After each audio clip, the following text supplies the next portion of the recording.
လေးနဲ့ထမင်းစားပြီးရဲ့နော်ဟိုးခဝေးဝေးကြီးကောင်စားဝင်စားအတန်လေးမှာပြန်စရာအိမ်ရှိရှာဖို့အမေရဲ့ကဘာမြေကြီးပေါ်မှာအကုသိုလ်ပန်းတွေဝေပုံကလည်းဖူးပေါ်ညွန့်တက်လို့တက်မှတ်စရာပါလားအမေသန္တရာလေးတေးချင်းတွေကစီစီပရိကလေးလို့သားကမြည်လို့ပေါ့ခါတရန်တော့အမေရဲ့သားဘွားဟာမြေငွေ့ပြန်ညာလေးတညဖြစ်ခဲ့ရတယ်ဒါလေသူကိုယ်ပိုင်တီးတွေညွတ်ဤလေးလံနေအောင်ထမ်းပိုးထားရပြီပျော်ရှာတဲ့ဂုံထမ်းသမားတလဲပင်ကလေးကိုအားကြမိဘေးရဲ့လေးတွေထမ်းနေလေလေတာမှကြည်ကွဲရလေလေပါပဲဘိုးဝကြစောမဲဆိုတာလဲတကယ်တော့လောကရန်တရားပါလားအိတ်ဆရာမရှိတဲ့ညတွေမှာမိုးတွေတိတ်ရွာတာပဲမောင်နဲ့ဆူဆူမိုးရေတွေရွှဲရွှဲလို့အတန်တွေတော့ငုံနေခဲ့ပါရဲ့မေ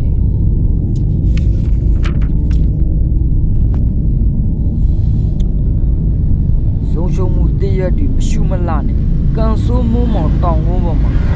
သားဘွားရဲ့အပိုင်းစတွေလေလားတာညင်းဆန်နေမေမတီးဘူးလားအမေသားကကြပြားဆရာလေးအမေရဲ့တကယ်တော့မေရဲ့ကြပြားဆရာဆိုတာဒန်ခံကြိုးလေးတစ်ချောင်းပါဗျာမေရဲ့ဟောဒီကဘာလောကကြီးမှာအမေသားကြပြားဆရာဖြစ်လာတာအပြစ်ရှိပါသလားအမေသားရဲ့အချစ်မလေးဟောဒီကဘာကြီးနစ်ခဲ့ရင်တော့စစ်ဖြစ်ဖို့မသေးကြတော့ပါဘူးအမေခုတော့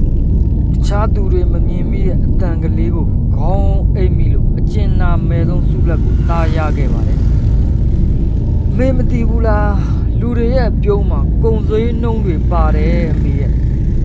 အဲကန်းနဲ့အင်ကြီးကောင်းမှဆက်ဆံတတ်တဲ့လူတွေရဲ့သဘောထားကိုတာ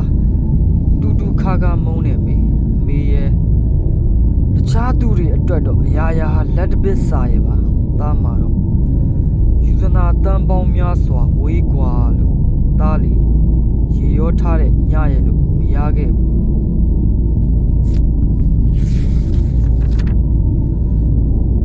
သားရဲ့ဘိန်းကလေးဟာလေဘလောက်တောင်ပါလှက်နေတယ်လဲဆိုတော့စံချီမြင်လေးတစ်မြင်နင်းမိရင်တော့ဘိန်းက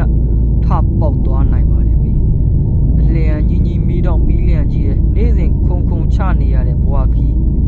အခမဲ့ညတွေတိတ်ပြီးတိတ်တဲ့လွန်လှအမေရဲ့လွတ်ကျွတ်ကြီးကန်သွင်းခံရ